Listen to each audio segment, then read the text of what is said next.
নমস্কার, বিটিএন সংবাদে আপনাদের স্বাগত রয়েছে। আমি মানসী। প্রথমে দেখে নিচ্ছি আজকের সংবাদ শিরোনাম। রাজ্য রাজধানীর বাইরে 2025 সালে প্রথম রাজ্য ক্যাবিনেট বৈঠক মরিগাঁওয়ে। আসাম মন্ত্রিসভার জেলার উন্নয়নে 292 কোটি টাকার প্রকল্প অনুমোদন। রাজ্য বিজেপির নতুন সভাপতি হচ্ছেন সাংসদ দিলীপ শইকিয়া। সভাপতি পদে একটি মাত্র মনোনয়ন দাখিল। শুক্রবার বেলা 11টায় আনুষ্ঠানিক ঘোষণা। সাত সকালে শিল্পের আর্যপট্টিতে ভয়াবহ অগ্নিকাণ্ডের ঘটনা। ব্যাপক ক্ষতিগ্রস্ত চক্রেশ্বরী টেন্ট হাউসের গুদাম সহ 6টি পরিবার। বিভিন্ন সময় জব্দ করা প্রায় 150 কোটি টাকার নেশা সামগ্রী নষ্ট করল শ্রীভূমি পুলিশ।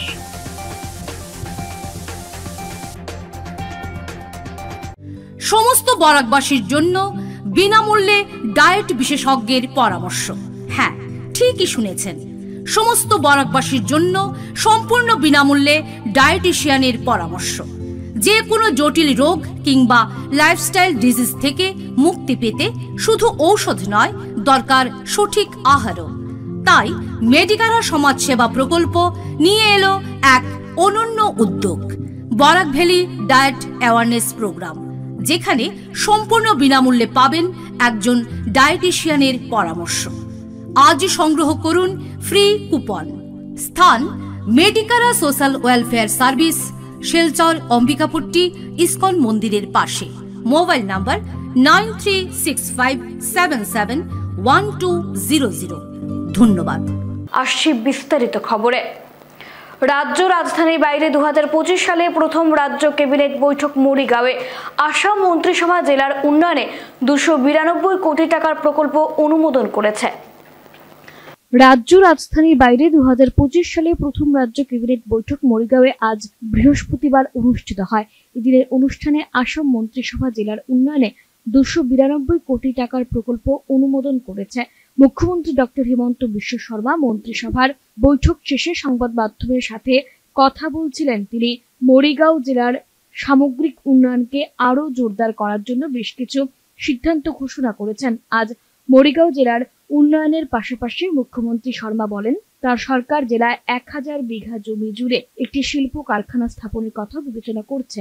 এদিকে মন্ত্রিসভার বৈঠক শেষ হওয়ার পর মুখ্যমন্ত্রী ডক্টর হিমন্ত বিশ্ব শর্মা জুনবিল মেলার স্থান পরিদর্শন করেন এবং জাগিরোডে টাটা সেমিকন্ডাক্টর প্ল্যান্ট পরিদর্শন করেন। পঞ্চায়েত নির্বাচন প্রসঙ্গে মুখ্যমন্ত্রী বলেন যে মাধ্যমিক ও উচ্চ মাধ্যমিক পরীক্ষা শেষে পঞ্চায়েত নির্বাচন অনুষ্ঠিত হবে। এ নিয়ে তিনি আরো বলেন,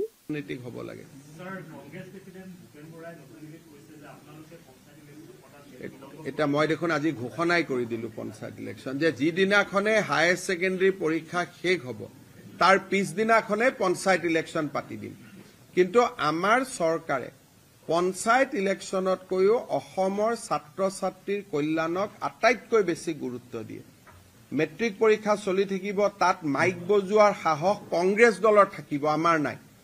হায়াৰ ছেকেণ্ডাৰী পৰীক্ষাত চেণ্টাৰ এটা চলি থাকিব গাঁৱত, সন্মুখত ৰাজনৈতিক দলৰ মিটিং, কংগ্ৰেছে কৰিব পাৰিব, আমি কৰিব নোৱাৰো। গতিকে আমাৰ চৰকাৰখন জ্ঞান আৰু প্ৰজ্ঞাৰ সাধনাত ব্ৰতী এখন চৰকাৰ। গতিকে আমি পৰীক্ষাৰ লগত চৰকাৰ ইলেকশ্যন পাতিব নোৱাৰো। তেখেতসকলে কিয় কেছ কৰিছিলে পঞ্চায়ত ইলেকশ্যন পিছুৱাবৰ কাৰণে? তেওঁলোকে কেছ কৰি পিছুৱালে। গতিকে যিহেতু কেছ কৰি পিছুৱাই দিলে, মই মেট্রিক আর হায়ার সেকেন্ডারি পরীক্ষার মাজত পঞ্চায়েত ইলেকশন। রাজ্য বিজেপির নতুন সভাপতি হচ্ছেন সাংসদ দিলীপ শইকিয়া। সভাপতি পদে একটি মাত্র মনোনয়ন দাখিল। শুক্রবার বেলা 11টায় আনুষ্ঠানিক ঘোষণা। রাজ্য বিজেপির নতুন সভাপতি হচ্ছেন সাংসদ দিলীপ শইকিয়া। সভাপতি পদে একটি মাত্র মনোনয়ন দাখিলের পর সভাপতি পদে তার নিযুক্তি প্রায় নিশ্চিত হয়েছে। শুক্রবার 17 জানুয়ারি বেলা 11টায় আনুষ্ঠানিকভাবে ঘোষণা করা হবে নতুন সভাপতির নাম। সাংসদ দিলীপ শইকিয়া রাজ্যিক সভাপতি হওয়া প্রায় নিশ্চিত, মাত্র আনুষ্ঠানিকতা বাকি রয়েছে। নতুন বিজেপি রাজ্য সভাপতির নাম শুক্রবার বেলা 11টায় ঘোষণা করা হবে বলে জানিয়েছেন রাজ্যের মুখ্যমন্ত্রী হিমন্ত বিশ্ব শর্মা। সাত সকালে শিলচর আর্যপট্টিতে ভয়াবহ অগ্নিকাণ্ডে ব্যাপক ক্ষতি হয়েছে চক্রেশ্বরী টেন্ট হাউসের গুদাম সহ পাশে থাকা 6টি পরিবারের। বৃহস্পতিবার ভোরে শিলচর আর্যপট্টির পেছনে থাকা বরাক নদীর সংলগ্ন মিলন মন্দির বিবাহ ভবনের পেছন দিক ও মনোরঞ্জন কমপ্লেক্সের পেছনের দিকে ভয়াবহ অগ্নিসংযোগের কবলে ব্যাপক হারে ক্ষতি হয়েছে। সঙ্গে থাকা শিলচরের প্রতিষ্ঠিত চক্রেশ্বরী টেন্ট হাউসের গুদাম ঘরটিতে মূল্যবান জিনিসপত্র সেই ভয়ঙ্কর অগ্নিকাণ্ডের কবলে সম্পূর্ণ পুড়ে ছাই হয়ে গেছে। মনোরঞ্জন কমপ্লেক্সের প্রায় 5টি ফ্ল্যাটের ব্যাপক হারে ক্ষতি হয়েছে বলে জানা গেছে এবং এই ভয়াবহ অগ্নিকাণ্ডটির সূত্রপাত কিভাবে হয়েছে তা এখনো সামনে আসেনি। জানা গেছে বৃহস্পতিবার ভোরে নদীর পেছনের দিক থেকে আগুনটি লেগে একটি বড় পুরনো গাছকে স্পর্শ করে ধীরে ধীরে চক্রেশ্বরী টেন্ট হাউসের গুদামে এসে লাগে। এরপর ধীরে ধীরে আগুন বৃহৎ আকারে চারদিকে ছড়িয়ে পড়ে লেলিহান কয়েক লক্ষ টাকার সামগ্রী ছাই করে দেয়। অন্যদিকে স্থানীয়রা আগুন থেকে সঙ্গে সঙ্গে খবর নেন দমকল বাহিনীকে এবং ঘটনাটির খবর পেয়ে দমকল বাহিনী 6টি ইঞ্জিন নিয়ে ঘটনাস্থলে পৌঁছে অনেক চেষ্টার পর আগুন নিয়ন্ত্রণে আনতে সক্ষম হন। এদিন এই ভয়াবহ অগ্নিকাণ্ডের কবলে পড়ে ক্ষতিগ্রস্ত হয়েছেন জয় উবাদিয়া, শম্ভু কয়াল, মূলচাঁদ বৈদ, প্রাণমহল চোপড়া, রাজু সুরানা, শান্তিলাল শেখানি প্রমুখেরা। এদিন অগ্নিসংযোগের পরিস্থিতিকে নিয়ন্ত্রণে আনতে কাছাড় জেলার পুলিশ সুপার নোমাল মাহাত্তাকে দেখা যায় এবং পরবর্তী সময় খবর পেয়ে উপস্থিত হন শিলচরের বিধায়ক দীপায়ন চক্রবর্তী, উধারবন্দের বিধায়ক মিহিরকান্তের সোম সহ প্রাক্তন অজিত সিং প্রমুখেরা। আজকে সকালে মনোরঞ্জন কমপ্লেক্সে সদরঘাটে আমরা পিছনে চক্রেশ্বরীর গোডাউন ছিল, হঠাৎ থেকে আগুন বাইরে হয়েছে। এরপরে সমস্ত নিচের থেকে সমস্ত বিল্ডিংয়ে আগুন ধরা হয়েছে। First floor, second floor, third floor, fourth floor. আর এইদিকে ওই সাইডে মূলচুঞ্জির ঘর ছিল, এই সবটার মধ্যে মোটামুটি ইফেক্ট হয়েছে। সব থেকে বেশি হয়েছে এই সাইড যে আছে, এটা first floor, second floor, third floor, fourth floor, এগুলো পুরো ড্যামেজ হয়ে গেছে। এটা 90% ম্যাক্সিমাম ড্যামেজ আছে, ওয়াল সব ড্যামেজ হয়ে গেছে। আগুনটা কী করে লাগছে এখন পর্যন্ত কিছু বোঝা যায় না যে আগুনটা কী করে লাগছে। কিন্তু আমরা ঠিক 7টার সময় উঠে দেখছি, আমার যখন ঘুম থেকে উঠছি মানুষ আছে, ওই সময় তারা কইতেছে যে আপনার বিল্ডিংয়ে আপনার আগুন লাগতেছে। তো দেখি আমরা ঘরের সামনে ধু করে আগুন জ্বলে, আগুন জ্বলে দেখি আমরা বাইরে হইয়া, আর আমরা কিছু বাইরে করতে পারছি না, ধুমধাম আমরা করতে বাইরে হয়ে গেছি। তারপরে দেখি ফায়ার ব্রিগেড আসছে, আস্তে আস্তে আগুনটা নিভাইছে। অ্যাপ্রক্সিমেট 2-2.5 ঘন্টা লাগিয়ে গেছে আগুন বোঝাইতে। কিন্তু এখন পর্যন্ত আগুনটা পিছনে যে সিচুয়েশন আছে, পিছনে যে জয়বরডিয়ার যে চক্রেশ্বরীর যে গোডাউন ছিল, এটা পুরা 100% ধ্বস্ত হয়ে গেছে। ওটার থেকে বেশিরভাগ আগুনটা বাইরে হয়েছে। এই আগুনটা আস্তে আস্তে এখন পর্যন্ত কাঠের মধ্যে জ্বলে, কিন্তু আস্তে আস্তে বন্ধ হইতেছে। আর এখানে আমরা মোটামুটি ফার্স্ট ফ্লোরে আছে জয়বরডিয়া, গ্রাউন্ড ফ্লোরে জয়বরডিয়া, সেকেন্ড ফ্লোরে গোপাল বণিক, থার্ড ফ্লোরে প্রাণমহল চোপড়া, এরপরে রাজেন্দ্র কুমার সুরানা, এরপরে আছে শান্তিলাল শেখানি, আর সাইডে আছে মূলচুঞ্জি ব্যাগ। সব গরো ক্ষতি হয়েছে, কম বেশি সব গরো ক্ষতি হয়েছে। কিন্তু এই আর তারপরে আছে নিচে লক্ষ্মীনারায়ণ যে কেয়াল, তাই হলো ফার্স্ট ফ্লোরে, এই সব গরো ক্ষতি হয়েছে। আর বেশিরভাগ first floor, ground floor, second floor, এই সব সাইডে বেশি ক্ষতি হয়েছে। এখন কি করা যায় ওটাই আমরা এখন আমরা তো কিছু তো বাইরে করতে পারছি না, কারণ হঠাৎ আগুন যখন পাইছি কিছু করার আমার সম্ভব নয়।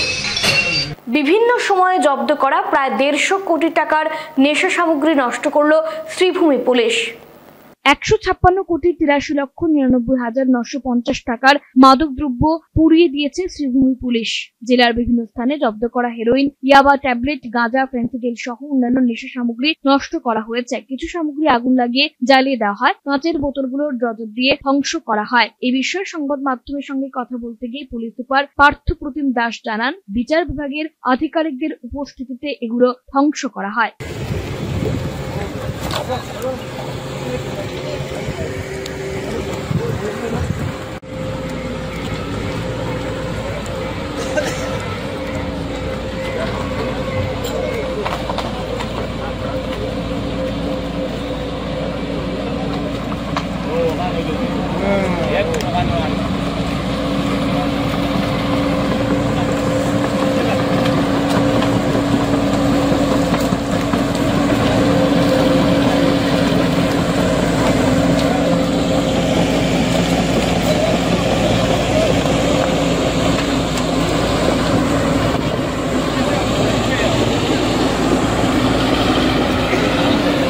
I will like to request all the stakeholders to take needful action so that conviction part, maximum of conviction can be done in the coming days, and the seizure of property of the drug peddlers.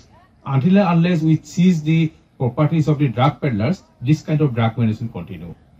So in last 3 years, our drug seizure has been increased by many-fold, and since Shribhumi district lies in a center point very close to Golden Triangle, which is also known as Death Triangle. So this district is always used as a corridor for transportation of drugs, and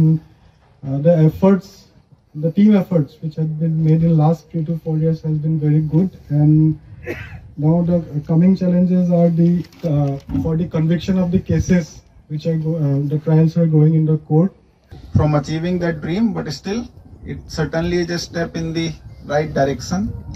As SP has already pointed out that the seizure has increased many folds, and the next challenge is conviction. So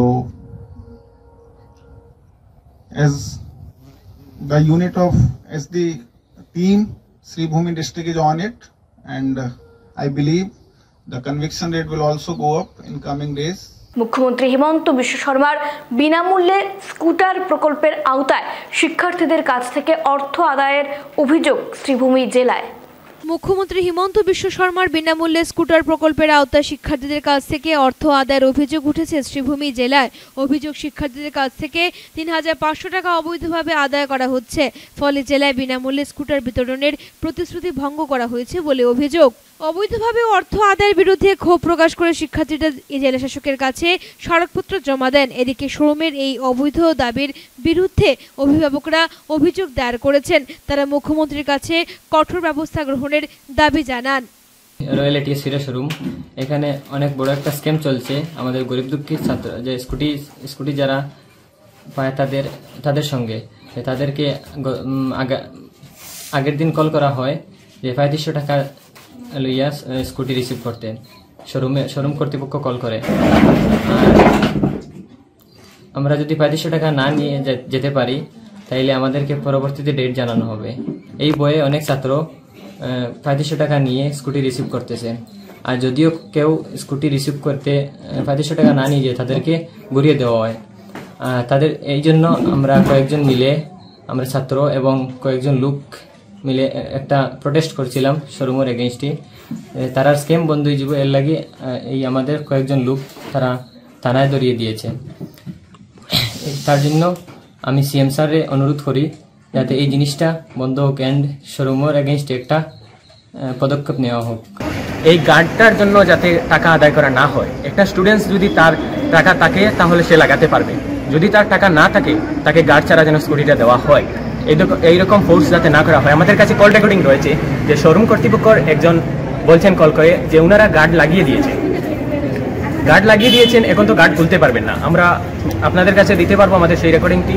ওনারা guard লাগিয়ে দিয়েছেন, guard খুলতে পারবেন না। এটা কেন হচ্ছে? স্টুডেন্টসদের মতামত না নিয়ে কেন গার্ড লাগাচ্ছেন ওনারা? এই প্রবলেমটা কি শুধু এমসি কলেজ সাফার করছে না গোটা জেলার কলেজ? গোটা জেলা, করিমগঞ্জ ডিস্ট্রিক্ট, করিমগঞ্জ তথা বর্তমান শ্রীভূমি ডিস্ট্রিক্টের যতজন বেনিফিশিয়ারিজ রয়েছে সবাই এই প্রবলেমটা ফেস করছে। আর এখানে রয়েছেন আমাদের অনেক স্টুডেন্টস যারা টাকা দিয়ে স্কুটি নিয়ে এসেছে। সেখানে যাওয়ার পর যখন স্টুডেন্টসরা বলছে আমরা টাকাটা দেবো না, তখন তো ওদেরকে বলা হচ্ছে পরবর্তীতে দেওয়া হবে। কিন্তু স্টুডেন্টস এবং গার্জেনরা ভয় পেয়ে ওরা ভাবছে হয়তো বা স্কুটি ওদেরকে না দেওয়া হতে পারে, সেই জন্য অনেক কষ্ট করে ৩৫০০ টাকা ওরা দিয়ে স্কুটি লাভ করার স্টুডেন্টের প্রাপকের সংখ্যা কেমন হবে এখন পর্যন্ত? অ্যাপ্রক্সিমেটলি 70।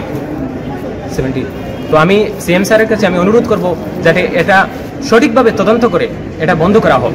শিলচর সদরঘাট এলাকায় বিধ্বংসী অগ্নিকাণ্ডে ক্ষতিগ্রস্তদের খোঁজ খবর নিলেন বিধায়ক দীপায়ন।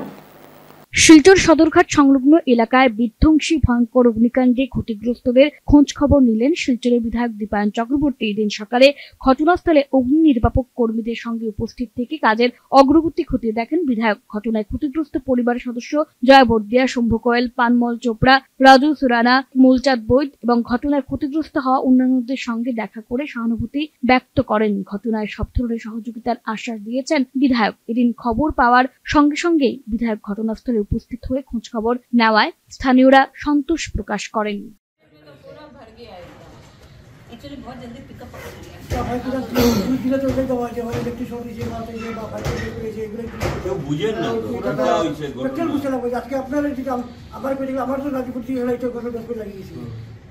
সবই কি আছে, এটা পুরানা কমন গান, একটা ওই যে ফায়ার এরকম তারা ভিডিও করে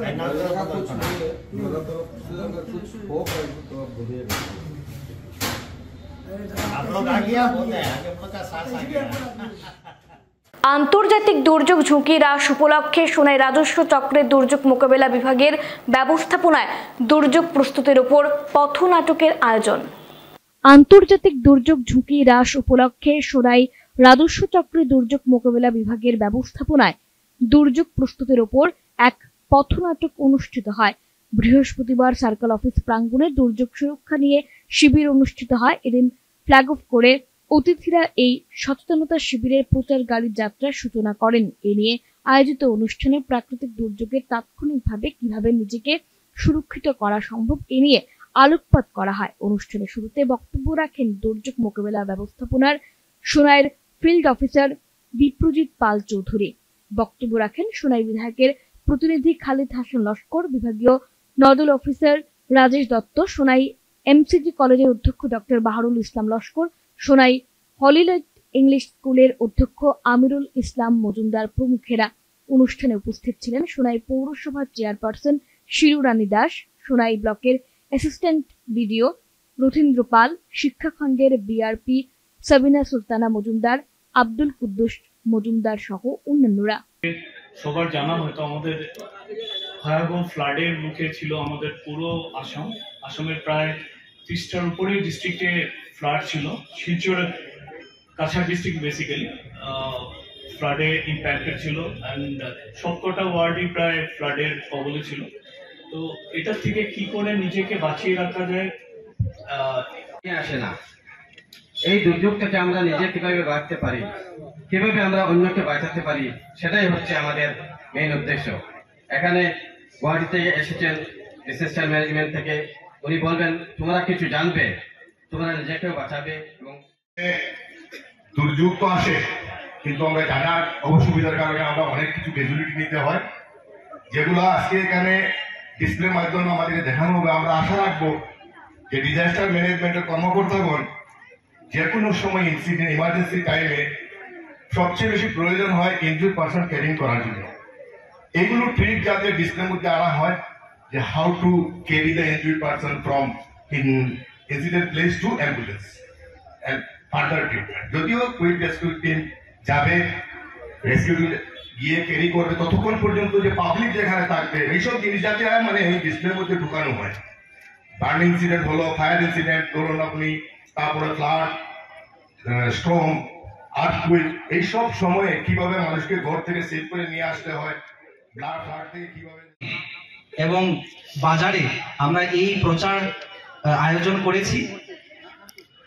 আমি আশা করব আমাদের সোনাই রাজস্ব চক্রের বাসিন্দারা এই প্রচারের মাধ্যমে অনেক উপকৃত হবেন। এবং আজকের এই উদ্বোধনীর শেষে আমরা যে প্রচার, আমরা যে পথনাটকের মাধ্যমে করছি, সেই পথনাটকটা আমরা এখানেও আপনাদের সামনে তুলে ধরবো।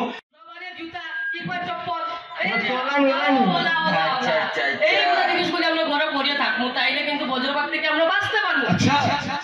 একান্ত যদি যেমন ধরিলাম বজ্রপাত ছুঁয়া গেল গিয়া, এতে কিন্তু মারাত্মক বিপদে জীব। তাইলে সঙ্গে সঙ্গে করলে পিতা তার বুকে এরকম করে চাপ দিব, এইভাবে করে চাপ দিব, তারপর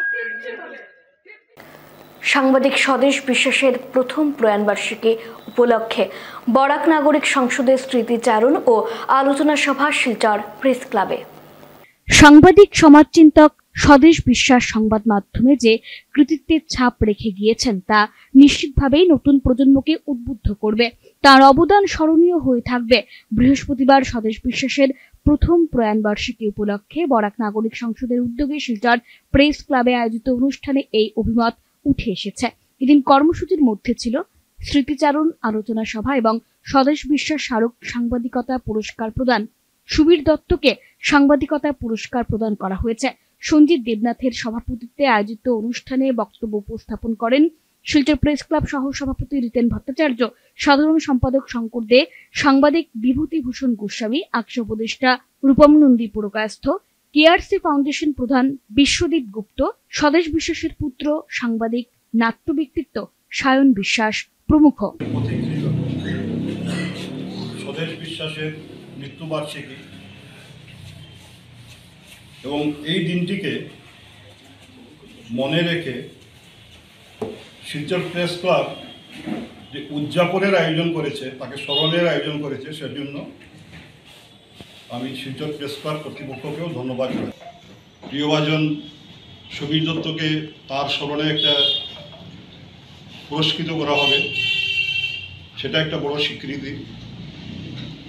এবং এর মাঝখানে স্বদেশদার স্মরণ অনুষ্ঠান উপলক্ষে যে একটা আলোচনার বিষয়ে স্থির করা হয়েছে, সেটাও খুব গুরুত্বপূর্ণ। অন্তত আমরা যারা ওয়ার্কিং জার্নালিস্ট যারা বা যে কোনো স্তরের জার্নালিস্ট যারা, তাদের জন্য এই বিষয়টা একটা খুব গুরুত্বপূর্ণ।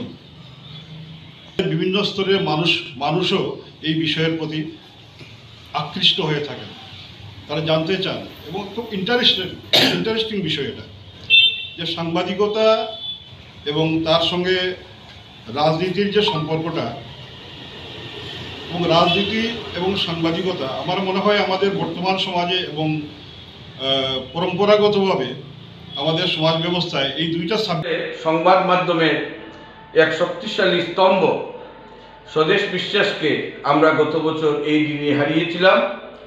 আজ বরাক নাগরিক সংসদের উদ্যোগে শিলচর প্রেস ক্লাবে আয়োজিত অনুষ্ঠানে তার স্মৃতির উদ্দেশ্যে আমরা বিনম্র প্রণতি নিবেদন করেছি। একই সঙ্গে আজকে তার স্মৃতিতে নির্ধারিত আলোচনার বিষয় ছিল সাংবাদিকতা ও রাজনীতি সম্পর্কের গতি প্রকৃতি। এ নিয়ে বিস্তৃতভাবে আলোচনা হয়েছে। একই সঙ্গে সাংবাদিক সমাজচিন্তক স্বদেশ বিশ্বাস স্মারক সাংবাদিকতা পুরস্কার প্রদান করা হয়েছে সুবীর দত্তকে। আজকের যে অনুষ্ঠান এবং যে আলোচনা, এতে একটা কথা সেটি স্পষ্টতই প্রতীয়মান হয়েছে যে স্বদেশ বিশ্বাস তার সাংবাদিকতা জীবনে যথেষ্ট দাগ রেখে যেতে সক্ষম হয়েছেন। সাংবাদিকতার ক্ষেত্রে এ অঞ্চলে যখন একটা বলা যায় সূচনা পর্ব চলছে আধুনিক সাংবাদিকতার, সেখানে স্বদেশ বিশ্বাস তার দীর্ঘ সাংবাদিক জীবনে তিনি যথেষ্ট কৃতিত্বের ছাপ রেখে গিয়েছেন, ব্যতিক্রমী সাংবাদিকতা করেছেন। বিশেষত সমাজের যারা অনগ্রসর মানুষ, যারা শোষিত, বঞ্চিত, নিপীড়িত মানুষ, তাদের হয়ে তিনি কলম ধরেছেন। তিনি সাংবাদিকতার যে বাতাবরণ তৈরি করে গিয়েছেন, আমাদেরকে সেই পথকে আরো এগিয়ে নিয়ে যেতে হবে। শঙ্কর মঠ নবনির্মিত শিব মন্দিরের শুভ উদ্বোধনী অনুষ্ঠান আগামী 18 থেকে 21 জানুয়ারি অবধি চলবে। প্রতি বছরের ন্যায় এবছর অনেক ব্যতিক্রমীভাবে শঙ্কর মঠ ও মিশনের যুগাচার্য পরমহংস শ্রীমৎ স্বামী জ্যোতিষ্বরানন্দ গিরি মহারাজের 116তম জন্মবার্ষিকী সহ শিলচর শঙ্কর মঠ ও মিশনের 10ম প্রতিষ্ঠা বার্ষিকী এবং নবনির্মিত পার্থসারথী শিব মন্দিরের শুভ উদ্বোধনকে কেন্দ্র করে শিলচর সোনাই রোডের মহাপ্রভু সরণিস্থিত শিলচর শঙ্কর মঠ ও মিশনে আগামী 18 থেকে 21 জানুয়ারি অবধি বিভিন্ন বৈদিক মহতী অনুষ্ঠান মালার আয়োজন করা হয়েছে। এদিন শিলচর শঙ্কর মঠ ও মিশনের কর্মাধ্যক্ষ শ্রীমৎ বিজ্ঞানানন্দ ব্রহ্মচারী বলেন, এই 4 দিন ব্যাপী সনাতনীয় ও ধর্মীয় অনুষ্ঠানকে কেন্দ্র করে দেশ বিদেশের অগণিত সাধু সন্ন্যাসীদের আগমনী ঘটবে এবং শঙ্কর মঠ ও মিশনের প্রধান অধ্যক্ষ তথা আন্তর্জাতিক গীতা প্রচারের অধ্যক্ষ শ্রীমৎ স্বামী তপনানন্দ গিরি মহারাজের প্রধান পুরোহিত হিসেবে সম্পূর্ণ উপস্থিত থাকবেন। সেই সঙ্গে এই অঞ্চলের বিশিষ্ট ব্যক্তিবর্গরা উপস্থিত থাকবেন। শিলচর শঙ্কর মঠ ও মিশনের এই 4 দিন ব্যাপী সনাতনী ধর্মীয় অনুষ্ঠানে সবাই সনাতনী ধর্মপ্রাণ ভক্তবৃন্দদের উপস্থিতি কামনা করেন। পার্থসারথী শিব মন্দিরের নবনির্মিত শিব মন্দিরের শুভ উদ্বোধন উপলক্ষে 4 দিন ব্যাপী অনুষ্ঠান আগামী 18 জানুয়ারি থেকে 21 জানুয়ারি এই 4 দিন ব্যাপী অনুষ্ঠান মঠ প্রাঙ্গণে অনুষ্ঠিত হবে। এই 4 দিন ব্যাপী অনুষ্ঠানে আমাদের মাঝে উপস্থিত থাকবেন বিভিন্ন দেশ বিদেশ থেকে আগত সন্ন্যাসী ব্রহ্মচারীবৃন্দ এবং তার সাথে রাষ্ট্রীয় অতিথিবর্গ উপস্থিত থাকবেন। 4 দিবসীয় অনুষ্ঠানে আমাদের অনেক কার্যসূচি আছে মাঙ্গলিক, বিশ্বশান্তি গীতাযজ্ঞ, চণ্ডীপাঠ, বস্ত্র বিতরণ এবং দীক্ষাদান অনুষ্ঠান এবং নরনারায়ণ এর সেবা। এই 4 দিবসীয় অনুষ্ঠানে আমরা প্রায় 10,000 নরনারীর জন্য সেবার ব্যবস্থা আছে। সকাল থেকে আমাদের কার্যসূচি শুরু হবে। এই কার্যসূচিতে আমাদের অনুষ্ঠানে উপস্থিত থাকবেন আমাদের শঙ্কর মঠ মিশনের বর্তমান পঞ্চম আচার্য যোগাচার্য শ্রীমৎ স্বামী তপনানন্দগিরি মহারাজজি সমস্ত অনুষ্ঠানের পৌরোহিত্য করবেন। আমি সকল সনাতনী ভক্তপ্রাণ নরনারীবৃন্দ এবং সুধীজনকে অনুরোধ করব এই 4 দিবসীয় অনুষ্ঠান আপনারা উপস্থিত থেকে অনুষ্ঠানকে সুন্দর এবং সাফল্যমণ্ডিত করে তুলবেন। শঙ্কর মঠ মিশন বিশ্বব্যাপী আমাদের যে আশ্রম রয়েছেন সমস্ত আশ্রমে আমাদের গুরুদেবের যে মূল বাণী গীতা প্রচার, গীতা সংঘ, গীতা প্রচারের মধ্যে দিয়ে বিশ্বে যত নরনারী হিন্দু নরনারী আছে তাদেরকে ঐক্যবদ্ধ করা, গীতা প্রচারের মধ্যে সুস্থ সমাজ সুস্থ দেশ গঠন করা হচ্ছে আমাদের গুরুদেবের মূল লক্ষ্য। আমাদের এই গুরুদেবের আদর্শ আমরা গীতার মধ্য দিয়ে আমরা দেখতে পাই। গীতাই পারি সর্বধর্মের যে সমন্বয়ের প্রতীক। একমাত্র গীতার আদর্শ স্থাপন করতে পারলেই বিশ্বে আবার শান্তি আসবে, বিশ্বের সকল প্রাণীর সুখ শান্তি ফিরে আসবে। তাই এই বিশ্বশান্তি গীতাযজ্ঞে আপনারা সকলে উপস্থিত থাকবেন। এই 4 দিন ব্যাপী অনুষ্ঠানে আপনারা আসবেন। আমি সকলকে উপস্থিত থাকার জন্য অনুরোধ জানাচ্ছি। সকলের জাতি ধর্ম বর্ণ নির্বিশেষে এই 4 দিবসীয় অনুষ্ঠানে আপনারা উপস্থিত থেকে অনুষ্ঠানকে সুন্দর ও সার্থক করে সবাইকে শুভ প্রণাম। দ্বিজেন্দ্র ডলি মেমোরিয়াল সাহিত্য সংগ্রহশালার উদ্যোগে শিলচরে আয়োজিত হচ্ছে বরাক উপত্যকা ভিত্তিক লিটল ম্যাগ সম্মেলন। আগামী 19 জানুয়ারি দ্বিজেন্দ্র ডলি মেমোরিয়াল সাহিত্য সংগ্রহশালার উদ্যোগে শিলচরে আয়োজিত হচ্ছে বরাক উপত্যকা ভিত্তিক লিটল ম্যাগ সম্মেলন। মূলত উপত্যকার কবি, সাহিত্যিক, লেখক, প্রবন্ধকার, প্রকাশকদের একে অপরের সঙ্গে যোগাযোগ, মত বিনিময় এবং লিটল ম্যাগের সংগ্রহ গড়ে তোলার জন্য এই আয়োজন। প্রেমতলা দ্বিজেন্দ্র ডলি মেমোরিয়াল লাইব্রেরি মিলনায়তনে এই সম্মেলন বেলা 10টা থেকে রাত 8টা পর্যন্ত চলবে। উদ্বোধক হাইলাকান্দির সাহিত্য পত্রিকার সম্পাদক শিখা ভট্টাচার্য। সম্মেলনে দিনভর চলবে সাহিত্য চর্চা, নানা ধরনের অনুষ্ঠান, বিতর্ক। এক সাংবাদিক সম্মেলনে এই কথা জানান আয়োজক কমিটির পক্ষে দুর্বাদেব, সুদীপ দাস, চন্দ্রিমা দত্ত সহ অন্যান্যরা। যে আগামী 19 জানুয়ারি রবিবার সকাল 11টায় আমাদের 1 দিবসীয় লিটল ম্যাগাজিন অনুষ্ঠান হবে। সেটা হচ্ছে দ্বিজেন্দ্র ডলি সাহিত্য সংগ্রহালয়ের পক্ষ থেকে। আর এটা প্রথম এবার হচ্ছে এবং আমরা খুব আনন্দিত যে বরাক উপত্যকার 3 জেলার সবাইকে নিয়ে, যারা ছোট পত্রিকা করছেন তাদের সবাইকে নিয়ে আমরা এই অনুষ্ঠানটি করব। এবং আমরা আশা করছি আমরা যাদের সঙ্গে যোগাযোগ করেছি সবাই খবরটা পেয়ে গেছেন ইতোমধ্যে। যদি কোনো কারণে আমাদের ভুল হয়ে থাকে যে আমরা জানাতে হয়তো কোনো একটা কারণে কোনো অসুবিধা বা ফোন নাম্বার পাইনি, আমরা ফোন করতে পারিনি, তাহলে অবশ্যই এই খবরের মধ্য দিয়ে আমরা বলতে চাইছি যে আপনারা অবশ্যই আসবেন 19 তারিখ, কারণ সেটা আমাদের সকলের বিষয়। সেটা দ্বিজেন্দ্র ডলি সাহিত্য সংগ্রহালয়ে করছে বলে শুধু আমাদের নয়, আমরা যারা ছোট পত্রিকা করি আমরা সবাই একটা পরিবারের মতো সেখানে। তো সেখান থেকে এই শেষ শীতের দিনে বলবো যে অনুষ্ঠানে সবাই আসবেন। সেখানে আমাদের অনেকগুলো অনুষ্ঠান আছে এবং পত্রপত্রিকা একসঙ্গে আমাদের পুরনো পত্রিকা যেগুলো প্রায় লুপ্ত হয়ে গেছে, এখন আর হচ্ছে না, সেগুলো নিয়ে আমাদের একটি মানে প্রদর্শনী হবে সেখানে।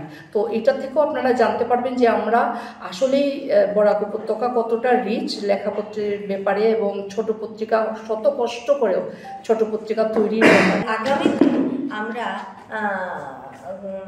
2 মাস পরে আমরা বরাক উপত্যকা কেন্দ্রিক 3টে শতবর্ষ পালনের প্রস্তুতি নিচ্ছি। সেটি একটি হলো শিক্ষা সেবক নর্মাল স্কুল থেকে প্রকাশিত প্রথম শিক্ষা বিষয়ক পত্রিকা শিক্ষা সেবকের শতবর্ষ, দ্বিতীয় হলো সুরেন্দ্র চক্রবর্তীর লেখা উপন্যাস প্রথম বরাক উপত্যকার মৌলিক উপন্যাস স্নেহে অশ্রুমালিনী তার শতবর্ষ, এবং 3 নম্বর হলো সুপ্রভা দত্তের ডায়েরি লেখার শতবর্ষ। এই 3টে পালনের প্রস্তুতি নিচ্ছি। আর সামনের 19 তারিখে যে অনুষ্ঠান থাকছে সেই অনুষ্ঠানের মধ্যে আরেকটাও থাকছে, সেটা হলো গিয়ে বেস্ট গ্র্যাজুয়েটদের আমরা সম্মাননা দিচ্ছি। সেই গ্র্যাজুয়েট 4টে বরাক উপত্যকা থেকে 4টে মহিলা কলেজ, 3টে ডিস্ট্রিক্ট থেকে, করিমগঞ্জ থেকে Rabindra Sadan, Silchar women's college, Hailakandi women's college এবং খয়রুন্নেসা বদরপুর, এই 4টে থেকে বেস্ট গ্র্যাজুয়েটদের আমরা সেই দিন তাদেরকে সম্মান জানাবো। আমরা চাই সবাই আপনারা এই অনুষ্ঠানে আসুন, আমাদেরকে সমৃদ্ধ করুন। উজানদিঘি দরবার শরীফের বার্ষিক ওয়াজ মাহফিল 18 জানুয়ারি শনিবার অনুষ্ঠিত হবে। প্রতি বছরের মতো এবারও করিমগঞ্জের কর্ণমধুর উজানদিঘি দরবার শরীফে শাহ সুফি সৈয়দ রফিকুল ইসলাম মাদানীর ইশালে সওয়াব ও আনোয়ারে মাদানী রফিকিয়া মাদ্রাসার বার্ষিক ওয়াজ মাহফিল 18 জানুয়ারি শনিবার অনুষ্ঠিত হবে। বার্ষিক ওয়াজ মাহফিল উপলক্ষে মাঠে বিশাল প্যান্ডেল নির্মাণ করা হচ্ছে। শনিবার দলীয় পতাকা উত্তোলন ও কোরআন পাঠের মাধ্যমে অনুষ্ঠানের সূচনা হবে। পরে খতমের খাজগান তাকবীর ওয়াজ মাহফিল অনুষ্ঠিত হবে। এতে বিশিষ্ট ইসলামিক চিন্তাবিদরা উপস্থিত থেকে কোরআন ও হাদিসের উপর আলোকপাত করে বক্তব্য উপস্থাপন করবেন। মিলাদ শরীফ ও আখিরি মোনাজাতের মাধ্যমে অনুষ্ঠানের সমাপ্তি হবে। ঐতিহ্যবাহী এই অনুষ্ঠানে সবার উপস্থিতি কামনা করেছেন আলহাজ হযরত মাওলানা জুনায়েদ আহমেদ মাদানী। কে নিয়ে বিস্তারিত তুলে ধরেন তিনি।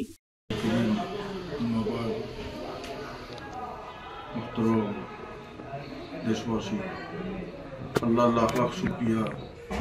প্রতি বছর ন্যায় এবারও 18 জানুয়ারি কুতুবুল আকতাব জুদ্দাতুল আরিফিন হযরত শাহ সুফি সৈয়দ রফিকুল ইসলাম মাদানী রহমতুল্লাহ আলাইহি বাৎসরিক ইসালে সওয়াব অনুষ্ঠিত হইব।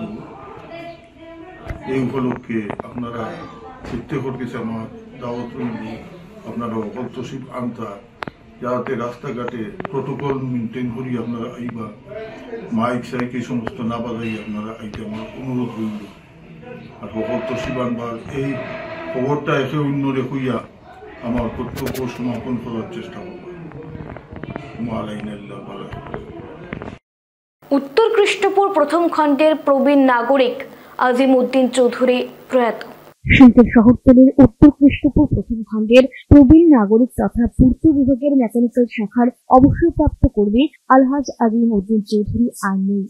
বৃহস্পতিবার সন্ধ্যে 6টা নাগাদ নিজ বাসভবনে শেষ নিঃশ্বাস ত্যাগ করেন তিনি রেখে গেছেন স্ত্রী, এক পুত্র, এক কন্যা সহ অসংখ্য আত্মীয় স্বজন। প্রয়াত চৌধুরী দীর্ঘদিন ধরে বার্ধক্যজনিত রোগে ভুগছিলেন।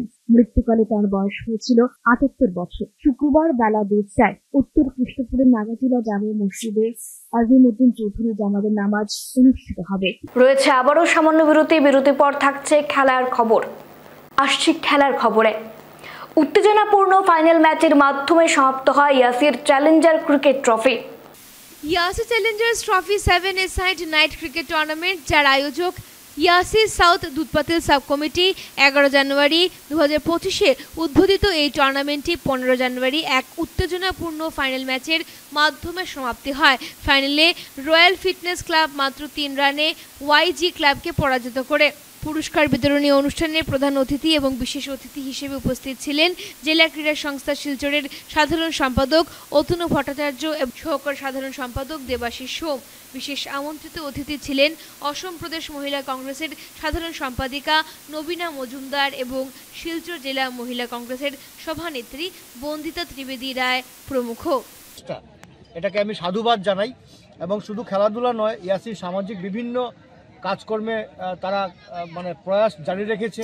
ইয়াসির যিনি সভাপতি, কেন্দ্রীয় সভাপতি শ্রী সঞ্জীব রায় চিন্টু যিনি পরিচিত, উনি কিন্তু নিজেও একজন একদম উন্নত মানের ক্রিকেটার ছিলেন। আমার সৌভাগ্য, আমরা একসাথেই ডিস্ট্রিক্ট খেলেছি, উনিও ডিস্ট্রিক্ট খেলতেন এক টিমে, আমিও এক টিমেই খেলতাম এবং ওনার বহু রেকর্ড আছে। একটু প্রেফারেন্স দিতে হবে যদি আপনারা if you want to take it as a career, যদি কেরিয়ার হিসেবে নিচ্ছেন তাহলে ভিউজটাকে আপনারা একটু বেশি করে প্রাধান্য দেবেন। আর বিশেষ করে টেকনিক্যাল কয়েকটা ব্যাপার থাকে, এটা যারা খেলোয়াড় আছেন আপনারা বুঝবেন। ব্যাটিংয়ের সময় আপনারা স্টান্ট ঠিকই নিতে পারবেন, বোলিংয়ের সময় যে বল দিয়ে আপনারা ডিউস বলে করবেন সেই বলের ওজন আর এই বলের ওজনে আপনারা দেখবেন টাইম অফ দ্য ডেলিভারি আপনাদের একটু অসুবিধা হবে যখন আপনারা ডিউস বলে করবেন। এটা একটা টেকনিক্যাল দিক আছে। আর আরেকটা জিনিস মাথায় রাখতে লাগবে, যখনই আপনাদের ডিউস বলে ডিভিশনের কোনো খেলা আছে, এই খেলাটাকে আপনারা এজ এ প্র্যাকটিস ম্যাচ হিসেবে আপনারা দেখবেন। দুটা দিক দেখবেন, একটা প্র্যাকটিস হিসেবে দেখবেন, ফিজিক্যাল একটা অ্যাক্টিভিটি হলো, আর আরেকটা দেখবেন যে আপনাদের টিম জিতবে। তো টিম জয়ী হলে আপনাদের প্র্যাকটিস হিসেবে সেটা হলো, আর আপনাদের একটা এন্টারটেনমেন্টও হলো। তো আপনাদের ক্রিকেটিং ক্যারিয়ার আরও উজ্জ্বল হোক, এটা আমি কামনা করছি। শেষ করার আগে খবরের বিশেষ অংশগুলো আরও একবার। রাজ্য রাজধানীর বাইরে 2025 সালে প্রথম রাজ্য ক্যাবিনেট বৈঠক মরিগাঁওয়ে। আসাম মন্ত্রিসভার জেলার উন্নয়নে 292 কোটি টাকার প্রকল্প অনুমোদন। রাজ্য বিজেপির নতুন সভাপতি হচ্ছেন সাংসদ দিলীপ শইকিয়া। সভাপতি পদে একটি মাত্র মনোনয়ন দাখিল, শুক্রবার বেলা 11টায় আনুষ্ঠানিক ঘোষণা। সাত সকালে শিল্পের আর্য পদ্ধতিতে ভয়াবহ অগ্নিকাণ্ডের ঘটনা, ব্যাপক ক্ষতিগ্রস্ত চক্রেশ্বরের টেন্ট হাউসের গুদাম সহ 6টি পরিবার। বিভিন্ন সময় জব্দ করা প্রায় 150 কোটি টাকার নেশা সামগ্রী নষ্ট করল শ্রীভূমি পুলিশ।